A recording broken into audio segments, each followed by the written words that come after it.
how interested are you in very powerful health potions? Sounds like we have a deal. So off into the wilderness, following the map that you were able to, that Belmont procured for you, you're talking to Twiggles. I'm here on behalf of the Whisper Root. Well, you better watch yourself, or Twiggles here is gonna put a twig up your pee hole. Green bits of glowing energy.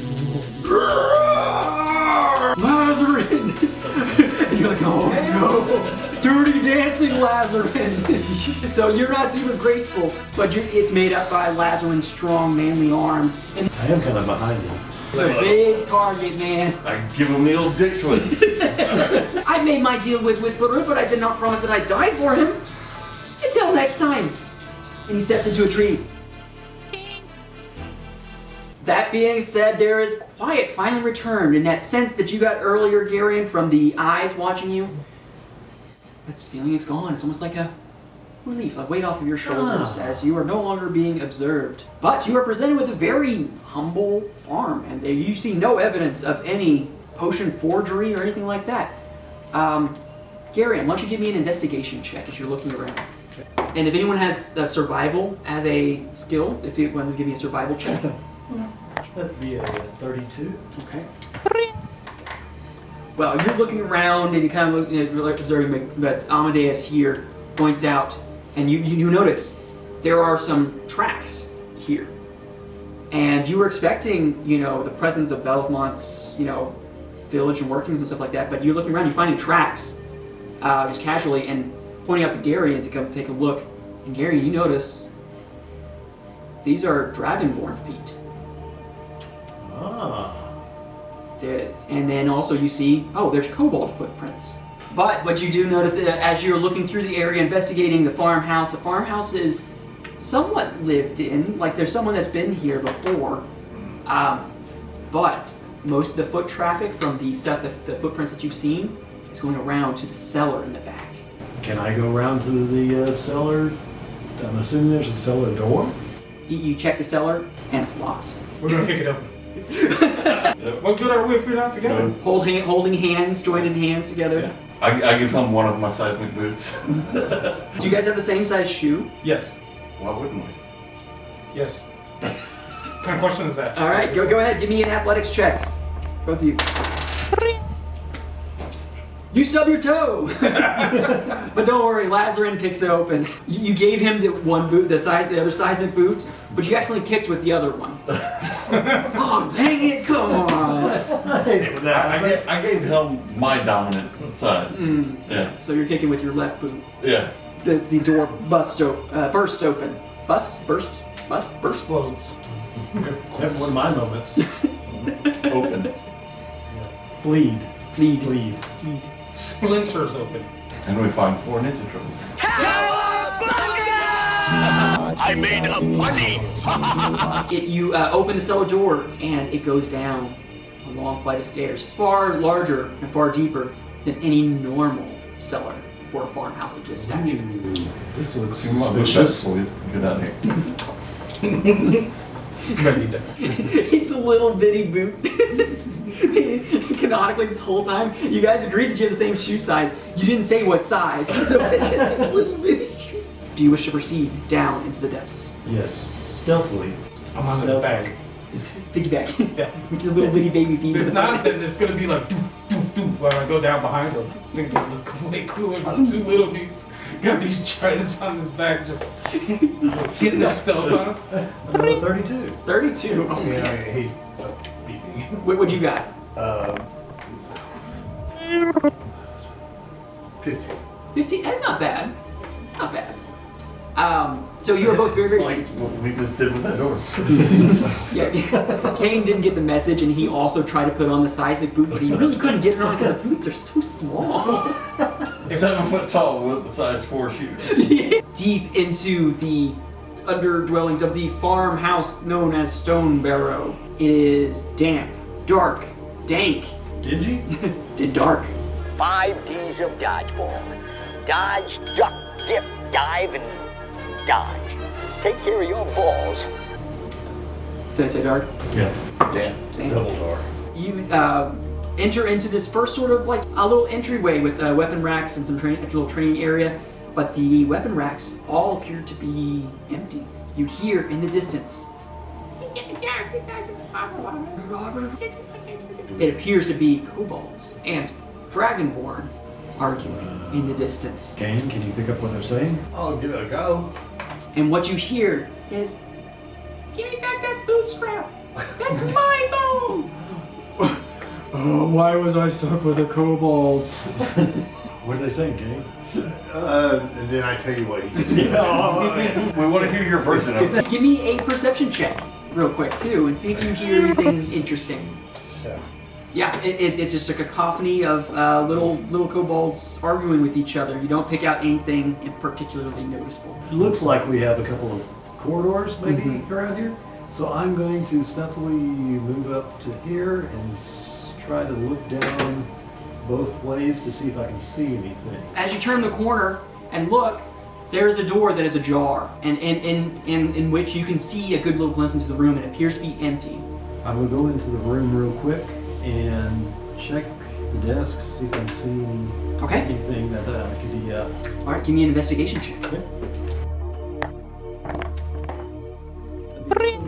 27. So what you see is a bunch of notes about fulfilling orders. One thing that you do notice in the name set is the name Shizana, who owns a trading goods company back in your world. It sounded familiar, but not to some viewers right now. It's showing that there is some linkage in these worlds. But you also notice that that wall right there, there are scratch marks along the floor, as if the wall could be moved.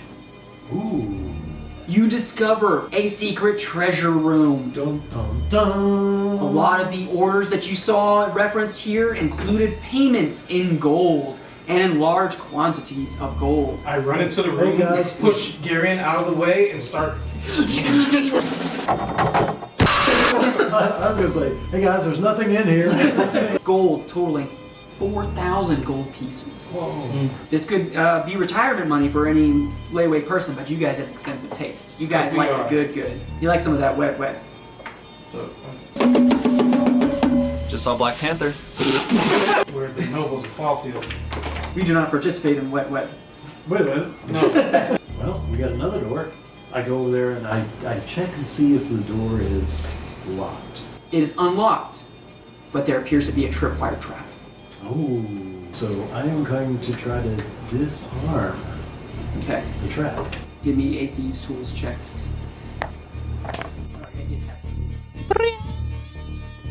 We got little feet. We're not tripping on them. Yeah. You got little toes, dude. You can't trip no wires. These twinkle toes, motherfucker. The mechanism is an awaiting system that you're able to figure out pretty quickly. It's a very crude and primitive trap that's put together.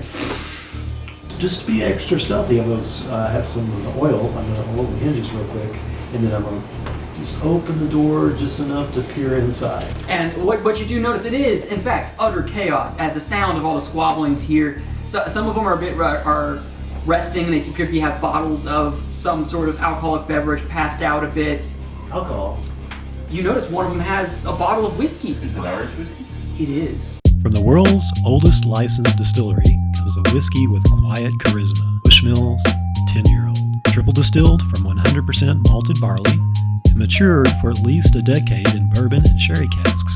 This single malt is a testament to Irish craftsmanship. Nose is fresh and floral with hints of honey, ripe green apple, and a touch of vanilla. Flavors of soft fruit, gentle oak, and creamy chocolate roll across the tongue. Bushmills 10 is the perfect gateway into the world of single malts, Irish style. Refined, approachable, and unmistakably Bushmills. Why your mouth watering over there? I saw you. So the nose is supposed to be green apple and vanilla. What contrasty notes? Wow, as soon as you said that, I got it. The green apple.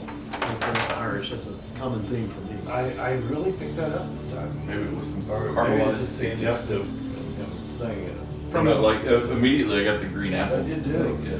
Not from the nose, but from the mouth. I can taste the green apple without tasting it. See, I'm getting more of the green apple on this one than the previous. and less in the sweetness on this one than the previous. I think the sweetness was The rum the influence. rum influence. Yeah. Yeah, I'm getting a sweeter smell, less spice. Yeah, The the spice is definitely. This is more mouth experience, similar to most Irish whiskeys. Mouth The experience. mouth experience of the Due to mouth. whiskey. Very creamy. And on the aftertaste, that slight chocolate that they mentioned in the tasting notes. Almost no burn to it. Yeah. Oh, It's very, almost- very almost nothing. smooth. Yeah. Yeah. The reason why they drink so much. No, Well, they they do so have much because they're Irish. Well, the reason they were able to was because of how smooth this stuff is. Are these Little sugar lighters again. whiskey gliders? Whiskey gliders. There you go. Whiskey gliders. I like that. I'll drink to that. Well, I'll drink I'll about drink the anything. bar. Yeah. Who said that? Here. This is what you drink just to have a good time. I have a good time every time I drink. So you open the door. The hinges are greased. You see just a rabble of kobolds with their beverages out, fighting over bones and scrap and pieces like that. One poor dragonborn trying to act like he's keeping the peace, but he's definitely lost his patience. He's just eating his food, kind of like surrendering to the chaos as it goes around him. One dragonborn up top at a sort of like elevated hallway that leads to another door beyond that. That's just kind of perched up, arms crossed, leaning into the back, get kind of like halfway asleep. One will drunkenly start moving towards the door, and go to open the door, and goes to open the door, sees you. No, we didn't order any pizzas. He starts closing the door in your face. It turns around and walks away. I put my foot in the door so it doesn't go off. Okay. Yes. And I send the mage hand. Mage hand's right there. And I can cast hypnotic pattern on this entire room. Oh my goodness. Okay. The whole group just. You guys seeing that? You guys fucking look at the ceiling. Look at that. They're charmed. They have zero movement. They're all high now, and, Can we all just and sneak now they're past? like, hey, get that pizza guy back here. Charmed.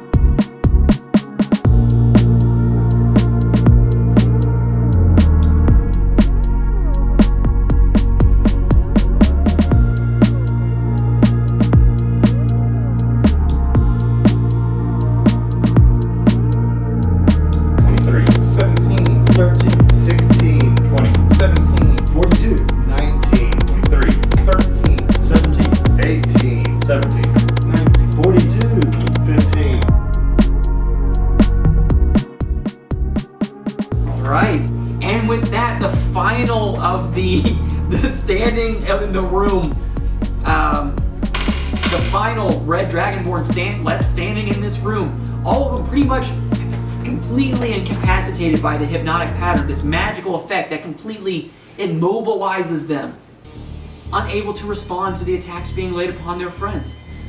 Oh, Dave just died, but have you seen this? Have you guys seen this? Whoa, dude. Oh, Bill just died. But that color, man, that is... Whoa!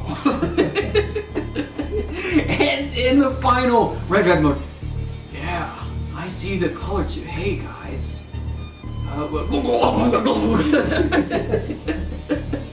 As you have just massacred this room filled with Dragonborn and Kobolds, while they are completely unable to fight back.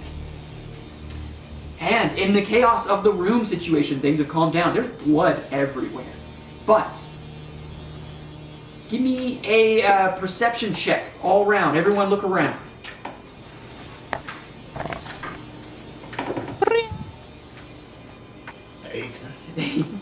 What are you rolling over there?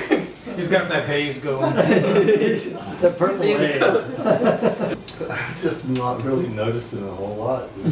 He's You're the contact eye. You're the most like non-perceptive monk. He's just over there in the corner, just yeah, like facing the road. He's a monk with ADD. What you guys notice is that this is full-on lived-in Kobold, Dragonborn, the general Dragonkin establishment. There's been zero indication of any human or settlement going on here, and it's very evident that this is, and it's astoundingly clear, this is a full-on Vezrathor establishment. There's been no evidence of you guys reclaiming it for Bellamont. This is a full-on attack on Vezrathor. Will Garion share his booty? Will Amadeus share how he does his sick-ass dance moves? Find out next time on Whiskey Quest.